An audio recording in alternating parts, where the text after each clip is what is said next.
जिंदगी और मौत से लड़ता रूहान।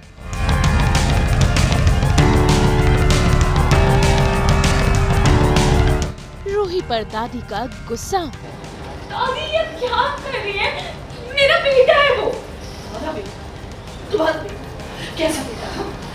तुम उसे अच्छे से संभालती, उसका ख्याल रखती, सालों पहले उसे मंदिर में घुमा के नहीं आती।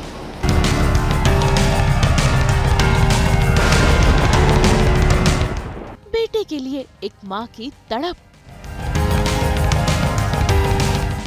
दंगल टीवी के सीरियल मनसुंदर में भाई रूहान संग हादसा हो गया है, जिसका जिम्मेदार दादी रूही को मान रही है। तभी तो देखिए कैसे उसने रूही को रूहान से मिलने से साफ साफ इनकार कर दिया है। भाई इतना ही नहीं, वो उसे खूब खरी खोटी सुना रही है। दादी ये क्या कर रही है?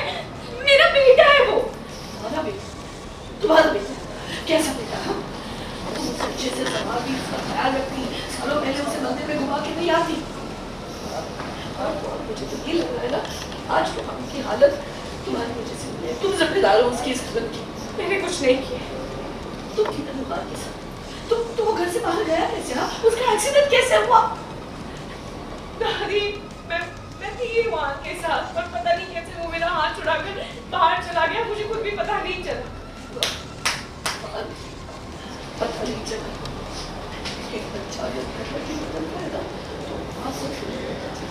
तुम्हें कहाँ से एहसास होगा इन बातों का? तुमने जल्दी ही नहीं है ना रूहान को, तो तुम्हें उसकी ममता का एहसास ही नहीं है। अरे कैसी माँ? तो तुम्हारा हाथ छुड़ा कर चला गया और तुम घुमड़े बेच के सोती रही। अभी भी अच्छी माँ है। इतने सालों तक उसने रूहान को पाला पोसा है। यदि अगर रूहान तुम्हारे साथ होता ना, तो तुम कब का उसे खत्म कर चुकी होती। दादी आप क्या बोल रही हैं? आप इतनी कड़वी बातें कैसे बोल सकती है दादी?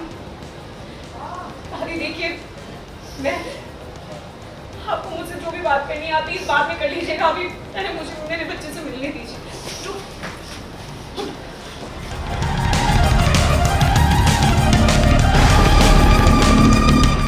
अस्पताल में दादी का ड्रामा तो देखिए कैसे उसने रूहान के चेहरे से इस ऑक्सीजन मास्क को हटा दिया ताकि वो रूही को तड़पा सके और उसे अपने ही बेटे से जुदा कर सके। क्या कर रही हैं? वही जो तुम रोज रोज इसे मारने से तो अच्छा है एक बार में ही खत्म कर दो ना। यही चाहती हो ना तुम हमसे हमारा पौधा छीनना चाहती हो, इसे हमसे दूर करना चाहती हो ना। तो लो, मैं तुम्हारा काम आसान कर देती हूँ। प्लीज मैं आपके सामने हाथ जोड़ता हूँ, आप ये ऐसा मत कीजिए। वो आपका भी फर्क होता है। वो वहाँ उसे देखिए ना, मुझे ऑक्सीजन की जरूरत है दादी प्लीज। क्यों कर रही है ऐसा? देखिए ना, उसे तकलीफ हो रही है दादी। वो आपका भी तो फर्क होता है ना। मैं तकलीफ दे रही हूँ? मैं तकलीफ दे रही हूँ? अरे उसकी जिंदगी की असली तकलीफ तो तुम हो रही हो। जब भी वो तुम्हारे सारे में आया था, उसकी जिंदगी बदल आई। तुम्हारे भलाई चाहती हो तो उसकी जिंदगी से हमेशा के लिए दूर चली जाओ। भाई लाख मिन्नतों के बाद भी जब दादी नहीं मानी तो देखिए कैसे रूही ने दादी के हाथों से ऑक्सीजन मास्क छीना और अपने बेटे के चेहरे पर लगाया। लेकिन तब भी दादी रूही को ही गलत ठहरा रही है और उसे अपने होने वाले बच्चे के लिए भी खूब खरी खोटी सुना रही है। भाई दादी चाहती ही नहीं है कि रूही का दूसरा बच्चा हो। मुझे मेरी गलती बताने के लिए इतने से बच्चे को इतना तकलीफ दे सकती है? कैसी माँ है आप? दादी मेरे साथ साथ आप भी तो एक माँ है ना। आप ऐसे कैसे कर सकती है दादी? वो आपका भी तो पता है ना। की जान की क्या लगा मुझे उससे कहीं ज्यादा है। उसकी जिंदगी के लिए तो मैं अपनी जिंदगी तक दांव पर लगा लूं। पर ये सब मैंने इसलिए किया ताकि तुम्हें इस बात का एहसास हो कि तुम जब उसके पास आओगी ना, उसकी जान लगाएगी। पर दादी आप मेरी ममता पर ऐसे सवाल नहीं पूछ। मेरा तो तुम्हारी राह की जिंदगी में होने पर ही सबसे बड़ा सवाल है। पता नहीं मेरे पोते ने तुम्हें क्या देखा जो तुम्हारे पीछे इतना पागल हो गया। अरे मेरा बस चलता ना रोगी तुम्हें कक्का घर से बाहर। मेरे तुमने क्या देखा जो तुम्हारे पीछे इतना बावला बन गया है? और अब तो तुम उसके बच्चे की माँ बनने वाली हो ना, तो तुम उसकी आंखों से जरा सी भी ओझल भी ना तो वो धरती आसमान नहीं कर देगा। लेकिन रूहान की इस हालत की जिम्मेदार तुम्हारी कोख में पल रहा ये बच्चा भी है। याद है ना पंडित जी ने क्या कहा था, तुम्हारा ये होने वाला बच्चा हमारे खानदान के अंत की शुरुआत है।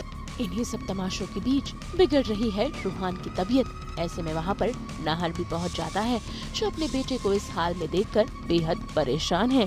भाई डॉक्टर्स ने तो रूहान की तबीयत ठीक होने के बारे में इत्तला दे दी है, लेकिन अब क्या नाहर भी रूही को ही जिम्मेदार ठहराएगा और क्या फिर एक बार इनके बीच गलत फहमियाँ होंगी, ये तो आने वाला वक्त ही बताएगा।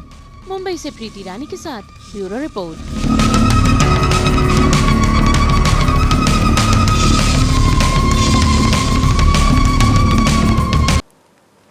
एक बार फिर आप सभी को हमारी पूरी टीम की तरफ से अक्षय तृतीया की बहुत बहुत शुभकामनाएं। हम तो इसी तरह लेकर आते हैं आपके लिए 24/7 एंटरटेनमेंट की गुड न्यूज़। तो अगर आपको ये वीडियो पसंद आया है, आप इसे लाइक करें, कमेंट देके अपनी राय ज़रूर दें। ऐसे ही एक्सक्लूसिव कंटेंट के लिए हमारे चैनल को सब्सक्राइब ज़रूर करें। अगर आप ये वीडियो फेसबुक पर देख रहे हैं तो हमारे फेसबुक पेज को भी लाइक करें। नाम तो आप सब जानते ही हैं, सास बहू और बेटियाँ।